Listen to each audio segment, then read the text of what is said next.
Amigos e amigas, dando sequência à série de artigos referentes à construção da ponte Rio-Niterói, ou ponte Presidente Costa Silva, apresentaremos nesse artigo 48 dados dos processos executivos das estruturas da ponte sobre o mar. Os dados dessa série de relatórios foram extraídos do livro editado pelo DNR por ocasião da comemoração do 10º aniversário de operação da ponte em março de 1984 e do conhecimento e lembrança desse que vos apresenta. As fotos foram copiadas do livro mencionado acima. A série de artigos sequentes tem um significado especial para esse que vos apresenta. Fui o superintendente de construção pelo CCGL, consórcio responsável pela construção das obras civis da ponte Rio-Niterói. Tive a responsabilidade de gerenciar as atividades de construção das obras sobre o mar, incluindo as fundações até os pilares de assentamento da superestrutura. Nesse artigo, vou contar a história da compra do equipamento de perfuração e concretagem totalmente mecanizado dos tubulões com profundidade acima de 30 metros. O equipamento foi adquirido pelo DNR, Ministério de Transportes, cujo ministro era o general Mário Andreasa.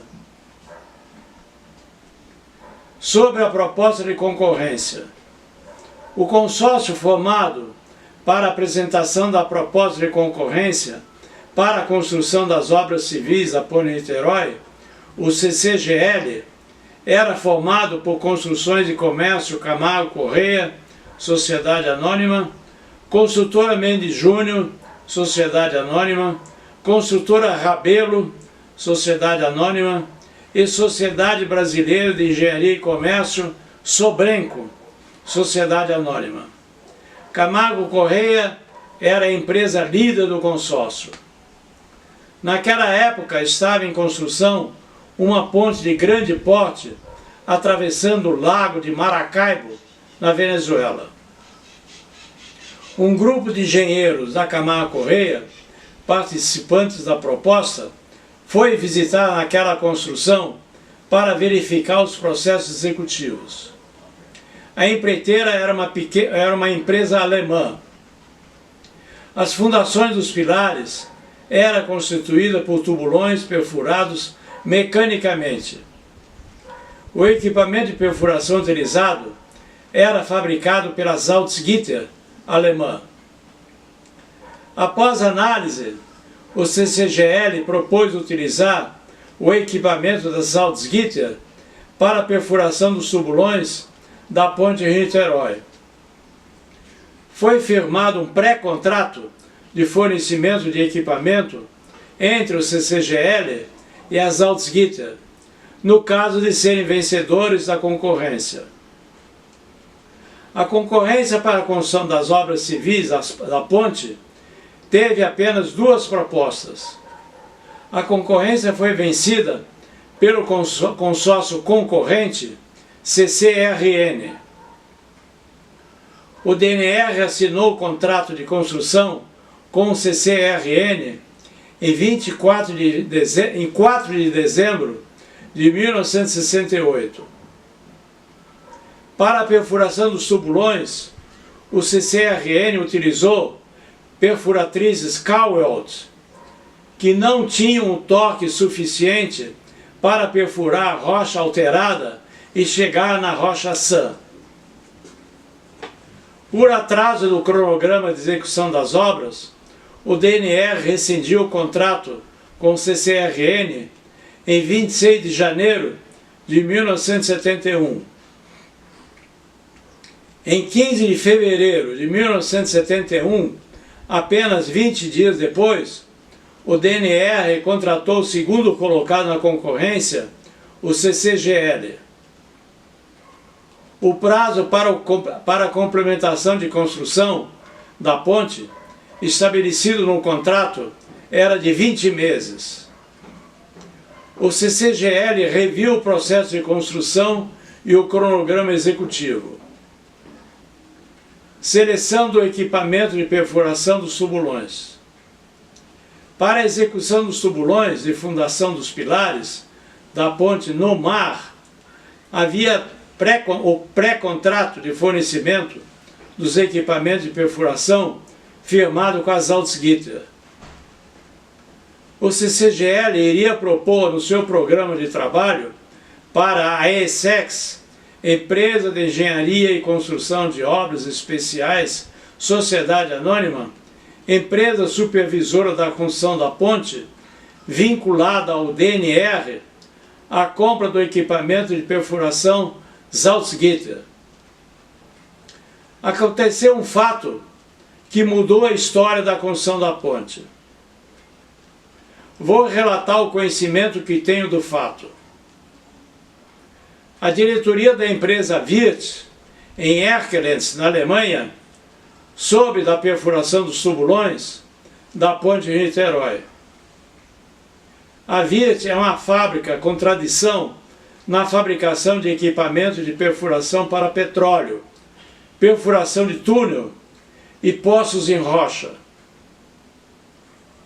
Mandaram seu gerente na Espanha, Henrique Alstad, vir ao Rio de Janeiro e oferecer o seu equipamento de perfuração. Henrique Alstad chegou ao Rio de Janeiro na época em que o CCGL estava iniciando seus trabalhos na ponte. Chegou e de imediato no escritório na Ilha do Fundão. Se apresentou e procurou um responsável com quem poderia conversar. Como a empresa era alemã, lhe informaram que havia um engenheiro na obra que falava alemão. Eu falava alemão. Por acaso, eu me encontrava nas proximidades. E como eu era o responsável pelas obras no mar, me chamaram e pediram para atendê-lo. Ele se apresentou e explicou seu propósito. Eu lhe expliquei que teria que falar com a ESEX, Coronel Guedes, diretor, cujo escritório era vizinho. Ele foi lá em seguida e o perdi de vista. Coronel Guedes recomendou ao Henrique Alstad falar com o diretor técnico do CCGL, engenheiro Bruno Contarini. Iniciou então uma fase do Henrique comprovar a eficiência do seu equipamento. Seu principal argumento para a venda do equipamento Wirth era a força do torque, que era maior do que qualquer outro equipamento de perfuração concorrente. Perfuraria a rocha de fundação com facilidade. A Wirth patrocinou então uma viagem para a Alemanha de um grupo de engenheiros da ESEX e do CCGL. Entre os locais de aplicação da perfuratriz, visitaram a exploração de uma mina de carvão a céu aberto, de grande porte, onde a perfuratriz da Wirth estava perfurando poços para o rebaixamento do lençol freático, muito profundos e diâmetro de 2 metros. O material perfurado era o cascalho. O furo não desmoronava e não tinha entubadora. O lençol freático estava a mais de 10 metros de profundidade e o furo era mantido cheio de água. Henrique explicou que o furo mantido cheio de água, a pressão da água de dentro do furo para fora era maior do que 1 kg por centímetro quadrado, ou uma coluna de água com 10 metros de altura. Impediu o desmoronamento. Visitaram a construção de uma ponte em Trieste, na Itália, onde a perfuratriz Wirth estava perfurando colunas justapostas da parede do cais e os furos eram cravados na rocha em uma profundidade de 5 metros. O grupo voltou para o Brasil convencido que a perfuratriz Wirth atenderia a necessidade. Após essa visita, o grupo de trabalho do CGL, que analisava os processos executivos de construção da ponte, passou a considerar a perfuração dos tubulões de fundação da ponte com a perfuração Wirth, com a perfuratriz Wirth. A água do mar interna ao furo, sendo perfurado, tinha que ser mantido a 10 metros acima do seu nível. A perfuratriz era, por consequência, tinha que ser acompanhada por uma entubadora para manter o nível de água elevado. A entubadora era considerada por tubo de grande diâmetro de 2,20 metros, acoplada em seções, que revestiriam o furo, enquanto a perfuratriz perfurava por dentro. A entubadora teria um conjunto motriz separado da perfuratriz, com movimento de vai e vem. A entubadora teria na sua extremidade inferior uma coroa cortadora que cortaria apenas o solo residual. O engenheiro Bruno Contarini, diretor técnico do CCGL, argumentava contra a ideia do Henrique, afirmando que a entubadora teria que cortar o solo residual e continuar a cavação até penetrar na rocha alterada. A geologia do terreno ou erros de operação do conjunto de perfuratriz e entubadora poderiam romper a manutenção da altura do nível da água do mar, causando desmoronamentos das paredes perfuradas dos tubulões. Essa diferença de opinião o Henrique não conseguiu contornar.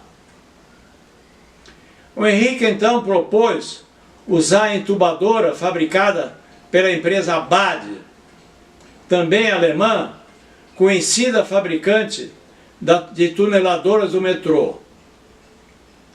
O grupo decidiu usar uma plataforma retangular de 4 pernas cravadas no fundo do mar, como base de apoio das perfuratrizes Wirth e Bad. Ocorreu uma segunda viagem do grupo de engenheiros para a Alemanha, conhecer os locais com a aplicação do equipamento Bad e um estaleiro especializado na construção de plataformas, holandês IHC, também sugerido pelo Henrique. Foram visitadas obras do metrô, onde eram usados equipamentos Bad, tanto entubadora como tuneladora, com tecnologia muito avançada na época. O grupo visitou o estaleiro IHC, localizado em Rotterdam, na Holanda. Devido à extensão do assunto, será dado seguimento no artigo 49. No caso de ter ficado alguma dúvida nos assuntos tratados, façam suas perguntas, que responderemos com prazer. Deixem seu like!